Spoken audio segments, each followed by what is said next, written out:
దగ్గుకు చాలానే ఇంటి చిట్కాలు ఉన్నాయండి. అందులో ఇదొకటి. ఇదిగోండి, నేను 4 లవంగ మొగ్గలు తీసుకున్నాను. ఈ చిట్కా 3 సంవత్సరాలు దాటిన పిల్లలకండి. 3 సంవత్సరాల లోపు అయితే డాక్టర్ సలహా తీసుకోవడమే మంచిది. పెద్దవాళ్ళకైతే ఒక 4 లవంగ మొగ్గలు తీసుకోండి. చిన్నపిల్లలంటే 3 సంవత్సరాలు దాటిన పిల్లలకైతే ఒక 2 సరిపోతాయి.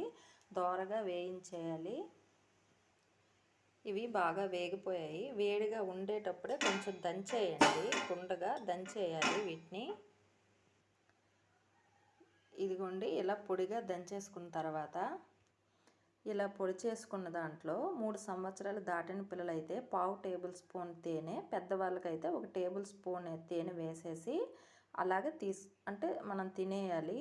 ఇది అంటే పరగడుపున తినొచ్చు, లేదంటే దగ్గు ఎక్కువగా ఎప్పుడు వస్తుందో అప్పుడు తినొచ్చండి. ఏం పర్వాలేదు, దగ్గు వెంటనే తగ్గుతుంది. వీడియో ఎలా అనిపించిందో కామెంట్ చేయండి.